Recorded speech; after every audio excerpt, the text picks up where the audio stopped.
Bien, ahora vamos a ver un ejemplo para un robot espacial. En este caso queremos obtener la solución analítica para determinar la cinemática directa correspondiente a este robot espacial de 3 grados de libertad. En este caso, si ustedes observan, tenemos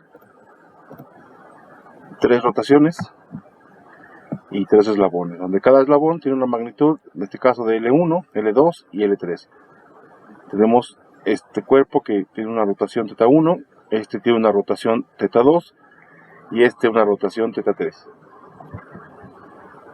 Recuerden que lo que queremos encontrar es las coordenadas de este vector resultante, punto P, pero respecto al sistema de referencia A, es decir, los componentes en X, en Y y en Z que conforman este punto, con respecto al sistema de referencia inicial. En este caso vamos a poner que es el sistema de referencia A. Una vez que obtengamos la cinemática directa de forma analítica, vamos a sustituir estos valores con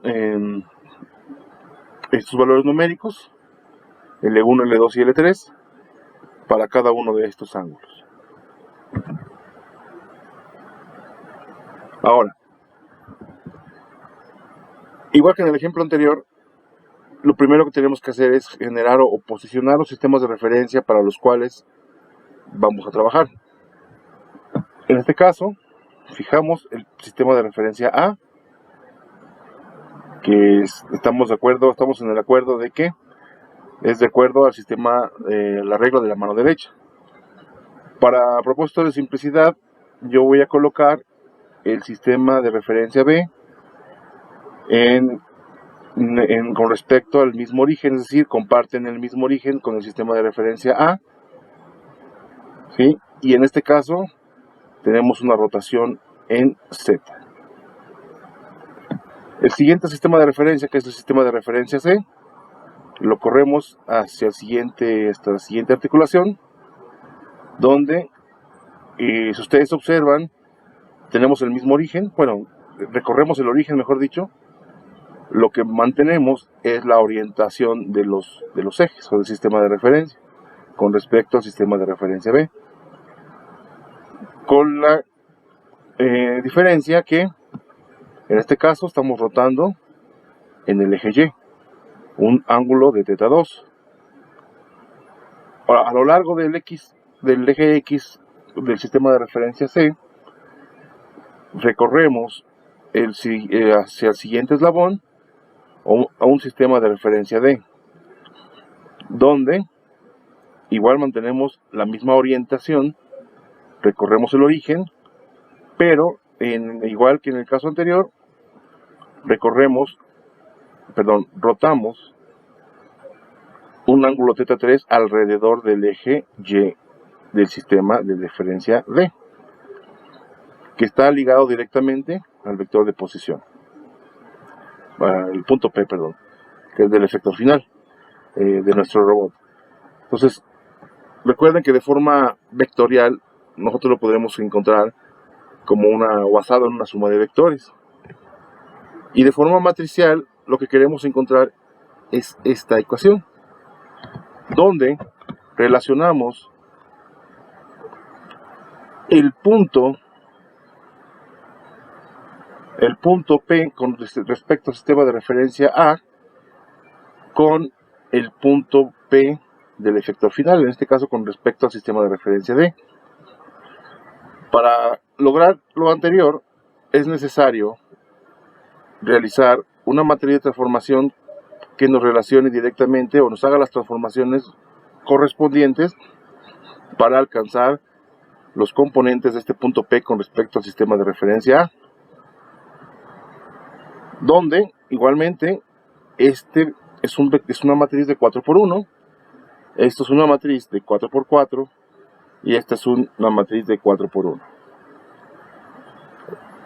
donde la matriz de transformación del sistema de referencia D con respecto al sistema de referencia A está compuesta por tres matrices de transformación.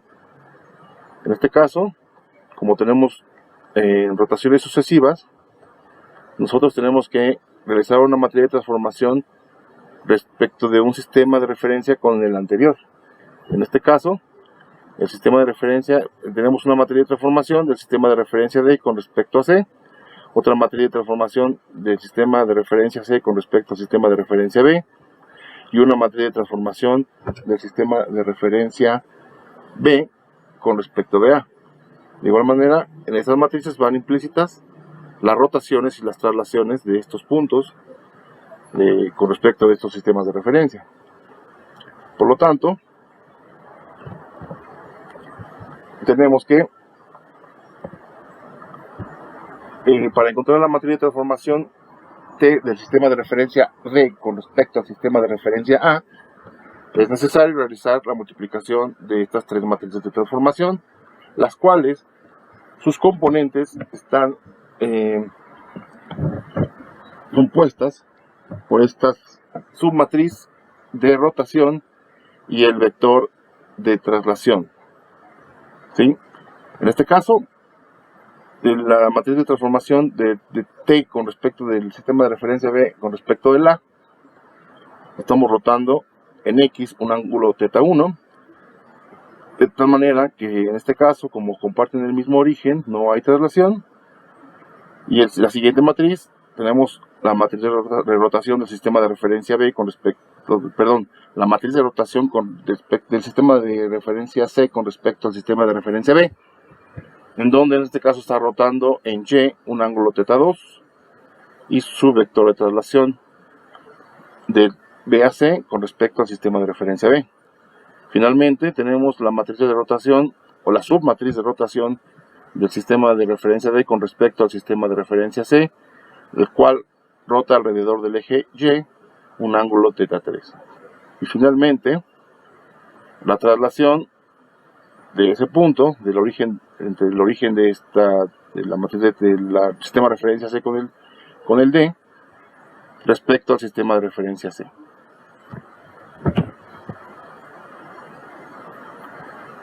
Tomando la ecuación anterior,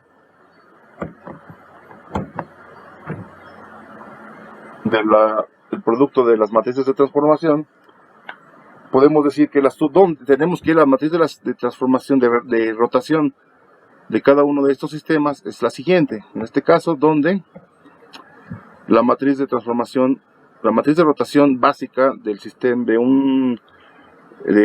lo que se refiere en Z, una matriz de rotación en Z, una matriz de rotación básica, es esta, ya lo habíamos obtenido anteriormente. La matriz de rotación de Y, del sistema de referencia B con respecto de C, y también tenemos la rotación en Y del sistema de referencia D con respecto al sistema de referencia C, donde tenemos los puntos o las traslaciones, en este caso, a lo largo del eje de B, el sistema de referencia B a C, las componentes a lo largo de X, en este caso de ZB, su componente en X es 0, en Y es 0 y en Z es L1. Con respecto al sistema de referencia C, a lo largo del XC, entre los orígenes, sus componentes son, en este caso, a lo largo del eje X, es L2, en Y es 0 y en Z es 0. Y finalmente el punto los componentes del punto P con respecto al sistema de referencia D es igual a lo largo de XD. Tenemos L3 en X, 0 en Y y 0 en Z. Sustituyendo dentro de las matrices de transformaciones correspondientes y sus componentes, tenemos que esta es la matriz de rotación en Z con respecto a θ1 y la traslación, recordando que en este caso, como comparten el mismo origen, no hay traslación, por lo tanto son 0. Posteriormente tenemos la submatriz de rotación alrededor de y su traslación a lo largo del eje, entre los orígenes a lo largo del eje Z, para finalmente tener la matriz de rotación la matriz de traslación de C con respecto al sistema de referencia C, de D con respecto al sistema de referencia C, donde aquí tenemos la submatriz de rotación en Y con un ángulo θ3 y la traslación entre el origen a lo largo de XC,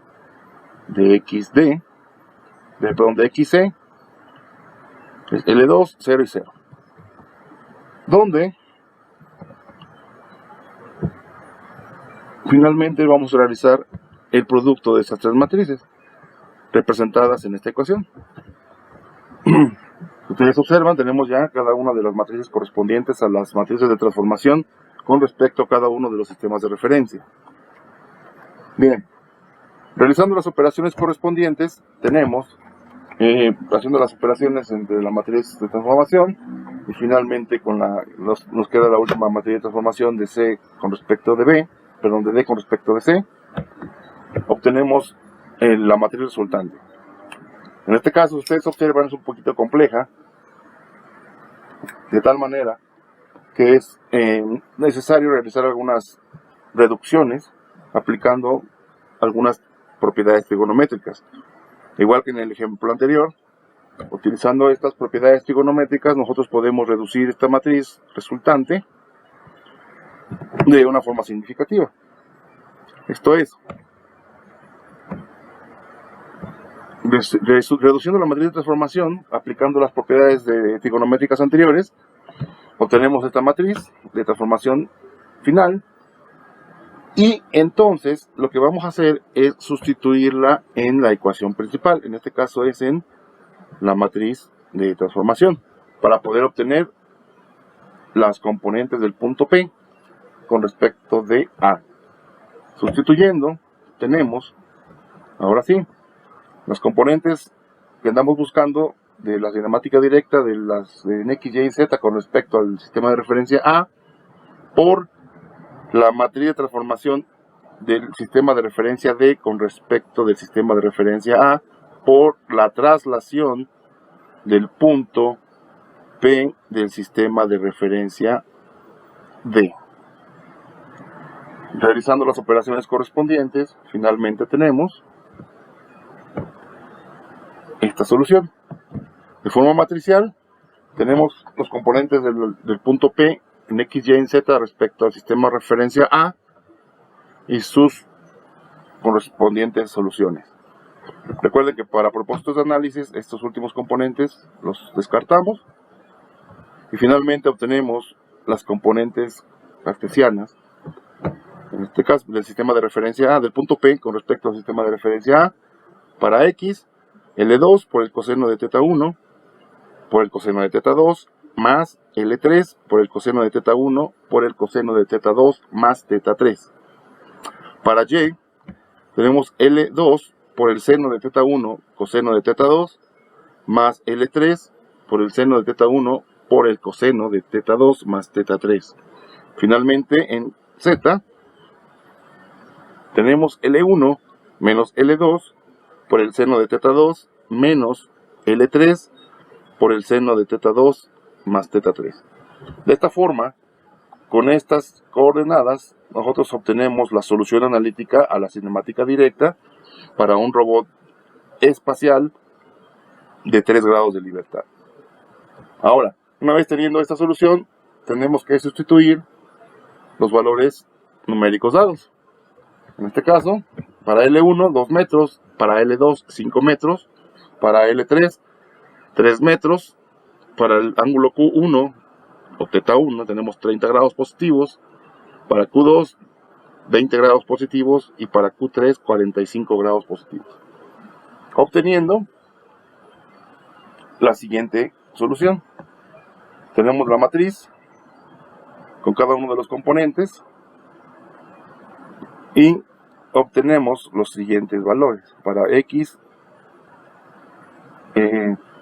tenemos los componentes de la matriz, de los componentes vectoriales cartesianos para el punto P, numéricos con respecto al sistema de referencia A, y donde finalmente obtenemos para X 5.1670 metros, para Y 2.9 2.9832 metros y para Z menos 2.4290 metros.